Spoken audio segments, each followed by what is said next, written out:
আপনাদেরই বিজয় হবে যদি আপনারা এগুলি করতে পারেন।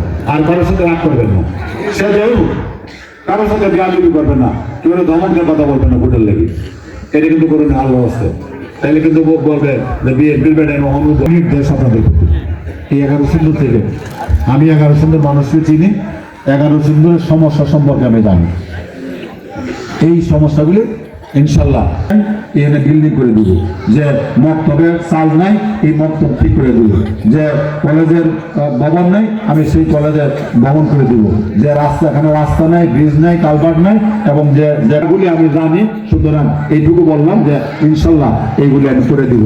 এবং যা যা সমস্যা আছে আপনাদের আমি আমার নেতাদেরকে নিয়ে বসবো, এই যে সিনিয়র নেতারা আমার সামনে আছে তাদেরকে নিয়ে বসে বলবো যে 11 সুদের কোনটা আগে করে নেবো।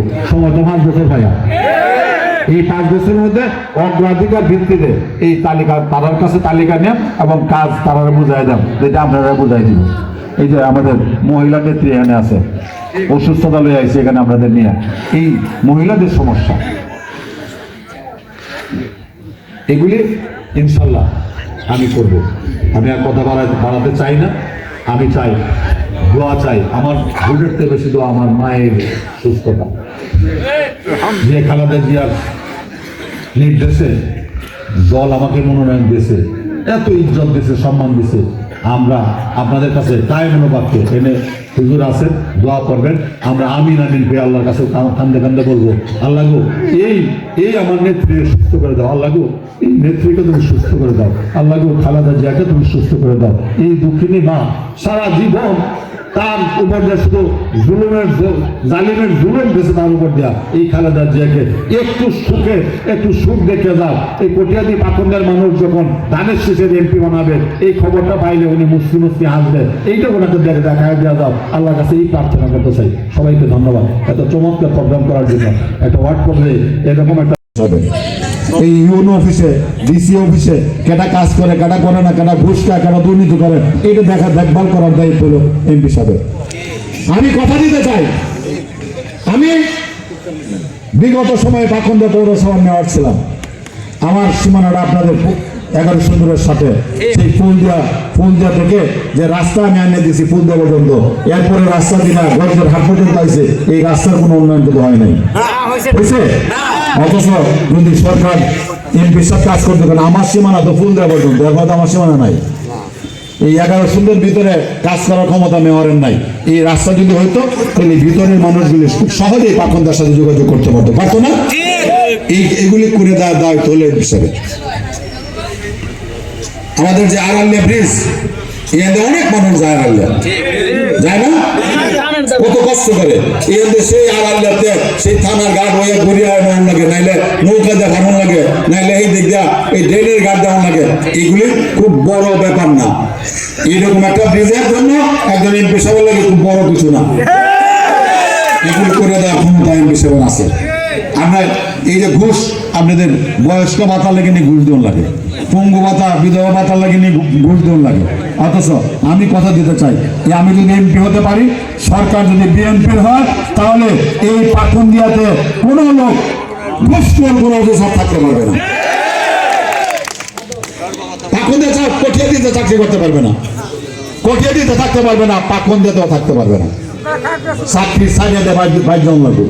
আমি যদি বান্দরবন ভাবে তাহলে বান্দরবনে এমপি আমার উদ্যোগ হইব যে ভাই খারাপ মানুষ গেলে আমার তো সবাই নেবে। আমি এটা করলাম না, চাকরি করতে পারবো না। দুর্নীতি দমন বিভাগ এদেরকে সোজা করা হবে। স্কুল, কলেজ, মসজিদ, মাদ্রাসা, মক্তব এইগুলি উন্নয়ন করা হবে। লেখাপড়ার মান বাড়ানো হবে। এই যে আমার দেশের শিক্ষকরা মাসে 40,000 50,000 বেতন পায়, তার আগে আমরা যখন স্কুলে কলেজে লেখাপড়া করছি তখন কিন্তু 40টা হাদিস ছিল আমার পাঠ্য মুখস্থ করতে হইতো। আমরা সেই দিনিয়াত ছিল ইসলামের ইতিহাস, মহানবীর ইতিহাস, উমর রাদিয়াল্লাহু আনহুর ইতিহাস, আমাদের সেই ইতিহাসগুলি বইয়ের মধ্যে থাকতো। আমরা শুনতাম যে উমরের শাসনের কথা আমরা পড়তাম বইয়ের মধ্যে। এখন তো এগুলি নাই। এখন পাঠ্য বইয়ে এমন কিছু সন্নিবেশতা করেছে যেটা বাপের সামনে পুঁতে পড়তে পারে না, মায়ের সামনে মেয়ে পড়তে পারে না, এইরকম সন্নিবেশ করে। আইন করে আছে যে আসছে, এখন আসছে আমাদের বলেন, এই মায়েরা বলেন, সন্তান যদি কাছে না থাকে, জীবিত থাকেও যদি কাছে না থাকে, কি হয় আপনারা আমার চেয়ে ভালো বলতে পারবেন। আমারও সন্তান আছে, আমিও বুঝি যে আমার সন্তান যদি আমার কাছে না থাকে, আমার বছরের পর বছর, মাসের পর মাস কাছে না থাকে, কি অবস্থা, এই অবস্থা বোঝার ক্ষমতা আমার নিজের আছে।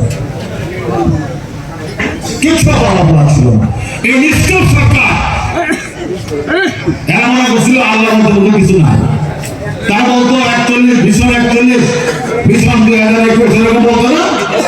আল্লাহর অবস্থা অস্তিত্বকে তারা ভুলে গেছিল, আল্লাহকে তারা ভুলে গেছিল। মনে করছে তারাই ক্ষমতা, তারা যেটা করে সেইটাই আয়, তারা যাকে বলে তাকে গ্রেফতার করে, তাকে তারা দৌড়ায় বাইরে ঠ্যাং ভাঙলে, এক চোখ নষ্ট করলে, গুলি করে চোখ নষ্ট করলে, এটার কোনো বিচার হয় না। আমরা আন্দোলন করতেছিলাম, এই 1100 দিনে অনেক মানুষ ছিল আমার সাথে। 3রা সেপ্টেম্বর 2022 সালে দাবিটা ছিল তেল, গ্যাস, বিদ্যুৎ এবং দ্রব্য মূল্যের দাম কমানোর জন্য। এদিকে আমার অন্যায় ছিল, আমার মানুষের নারী শাসনে উঠে গেছিল, মানুষ আর কিনে খাইতে পারতেছে না।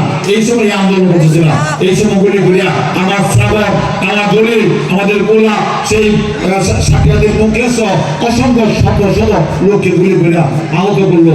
এদের শ্রাবণের বুক ঝাঁঝর হয়ে গেল, গলিলের এবং শফিকের চোখ চিরতরে নষ্ট হয়ে গেছে।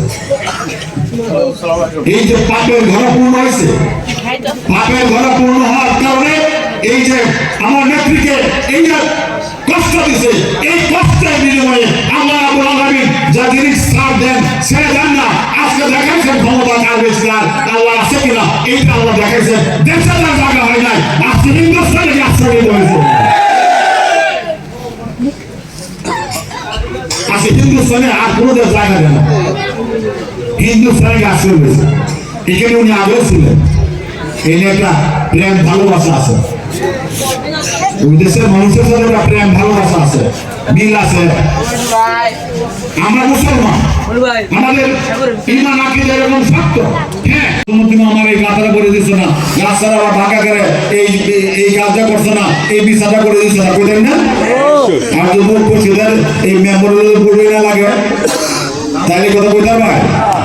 তা আওয়ামী লীগের ভাইয়েরা যারা সরকার গঠনের পর যখন ইউনো অফিসে ওসির কাছে গিয়ে একটু বাড়াবাড়ি করতো, একটু বেড়াগিরি দেয়, তখন কিন্তু আঙ্গুল দেয় করছে, তুমি বেটা তোমরা ক্ষমতা পাইছো না আমরা পাইছি। বলতে পারছে না, বলতেছে ইউনো আর ওসি দাঁড়া ঘুরিছে, সুতরাং নেতারা কিন্তু পাত্তাই দিচ্ছে না, কিন্তু তোমরা কে নেতারা বুধবার বানাইছি সরকার আমরা। জনগণের ভোটে যখন প্রতিনিধি নির্বাচিত হয় তখন কিছু দায় থাকে যে বিএনপি, আমি না বিএনপির প্রতিনিধি, আমার বিএনপি তো ধ্বংস হয়ে যেত না, আমার পরে আরো প্রার্থী আসবো, আরো প্রার্থী আসবো, জনগণের দখল করতো না। বিএনপি সবসময় জনবান্ধব, জনগণের কাছে দায় থাকে, তাদের জনগণের দায় জবাবদিহিতা থাকে। এই জন্য আমরা যে নির্বাচন হবে, এই নির্বাচনে আমাদের তারেক রহমান সাহেব কিছু কর্মসূচি দিচ্ছে, এটা হলো 31 দফা কর্মসূচি। পরে দেখবেন আমি কিন্তু অনেক কাগজ বন্টন করছি। এই 31 দফা কর্মসূচির মধ্যে কৃষকের জন্য কি করবে এটা বলা আছে, শ্রমিকের জন্য কি করবে এটা বলা আছে, মায়েদের জন্য কি করবে, বয়স্ক ভাতা টেহা বাড়াইব, পরিমাণ বাড়াইব, বিধবা ভাতা পরিমাণ বাড়াইব, টেহা বাড়াইব, পঙ্গু ভাতা টেহা বাড়াইব, ওই পরিমাণ বাড়াইব, এবং মাতৃত্বকালীন ভাতা এইটা বাড়াবে, এইগুলি বলা আছে। শ্রমিকদের কাজের ব্যবস্থা করবে, বেকার যুবকদের চাকরির ব্যবস্থা করবে, কৃষকের জন্য কৃষি বীমা দিবে, যেখানে আপনার খরা বন্যা আপনার ফসল নষ্ট হয়ে গেলে আপনার কোনো ভর্তুকি পান না, তখন সরকার আপনাকে ভর্তুকি দিবে, আপনার ওই ফ্যামিলি কার্ড দিবে, আপনাকে সহজ শর্তে ঋণ দিবে, আপনার কৃষি ঋণ মকুব করবে। এই সমস্ত কর্মসূচিগুলি তারেক রহমান সাহেব ঘোষণা করছে। আমি ভুল বলছি? এগুলি কিন্তু আমরা কাগজে কলমে দিচ্ছি আপনাদেরকে।